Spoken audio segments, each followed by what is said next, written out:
Hey everybody, it's Daniel here from Mobile Syrup, and we are looking at the white version of the LG G2 5.2-inch device. Really beautiful, thin bezels, 8.9 millimeters thick. There are no buttons on the sides or the top. This is the first device ever to have rear volume controls and a rear power button. So we'll see how that translates in real-world use. But so far, so good. It actually works quite well, and it feels pretty natural. It doesn't look like you're going to have many false touches, because they're pretty hard to press down, and it doesn't look like it's going to affect. It doesn't look like it's going to affect anything if it's held in your bag. Now, aside from the 1080p display, there are a few interesting features here. We have a 13 megapixel camera with optical image stabilization, and the camera launches really quickly and it takes some pretty nice shots. There's also a new gallery app, which is based on the Android 4.2 software. It's pretty smooth, and it has its own editing features. One thing to note here is that this is not a multitasking button, so there are on-screen navigation buttons, but this is actually a menu button.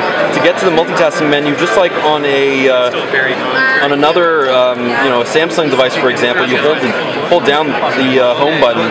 So the menu button is virtual, but what you can do is you can actually go in and change the location of the front touch buttons, and this is the first Android device that I've seen that allows you to do that.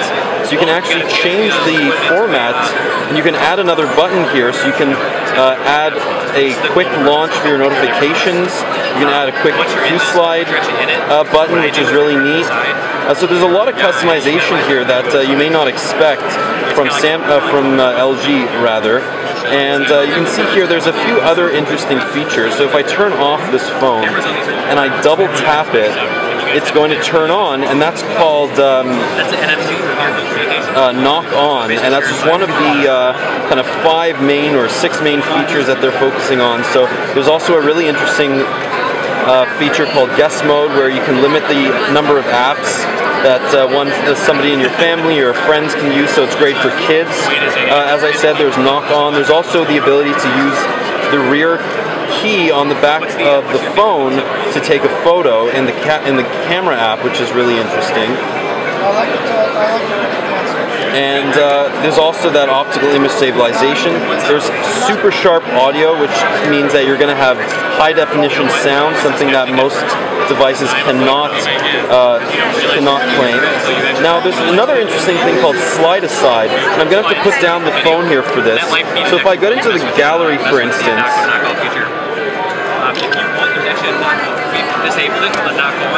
and I use 3 fingers to slide the app aside, you can see it says in the top right in the notification shade, and I'm going to go and do that to a second app and slide it aside, and then you can see I have 2 apps saved here. And if I tap on slide aside, you can see they actually show up in this little multitasking menu.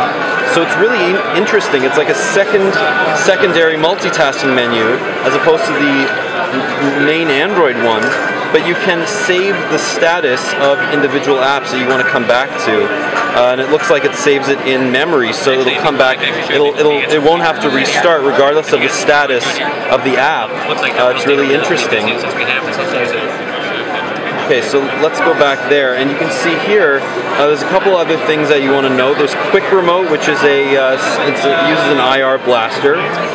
Quick Memo, which is similar to what we've had on previous Optimus Gs. You can take notes. So here's the Quick Memo button. I can draw on it or whatever, and then I can save that to my gallery, and then finally, we have Capture Plus and Text Link, which is really interesting. So if I have a message, for example, that I've typed, I can then hold down on the screen, and it'll give you context-specific options for the text. So for example, if somebody sends you a text message saying, "Hey, meet me at Joe's Coffee Shop today," it'll know where Joe's Coffee Shop is, and it'll give you a quick link to that, which is really interesting. Now, inside side here we have a 2.26 gigahertz quad-core Qualcomm Snapdragon 800 processor. You can see all of the specs here.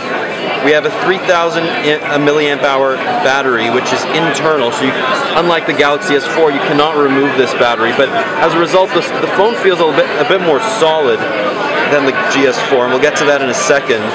We also have 2 gigabytes of DDR3 RAM and that beautiful 5.2-inch IPS display.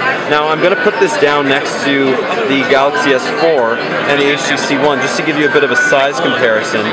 You can see here that the Optimus G is a tiny bit bigger, but really not much, and you have 0.2 extra inches of that screen, and you don't really have to get any more real estate for that. So it's a really interesting design, and one that I'd like to experiment with a bit more in the future. You can see here there's no hardware buttons, it uses on-screen navigation buttons, so the screen has a very thin bezel above and on the side compared to the compared to the Galaxy S4 and the HTC One. And we're also going to show you the black model here, so it's going to come in black and white. You can see there it's a bit glossy, it's a bit fingerprint prone, but otherwise is exactly the same, and it feels really good in the hand. It's a little bit slippery. I'm going to admit that it's not the most not the most premium feeling plastic that I've ever felt, but it's a nice device, and can't wait to review it when it comes to Canada. So check out all the photos and videos. This has been Daniel from Mobile Syrup. Thank you for watching.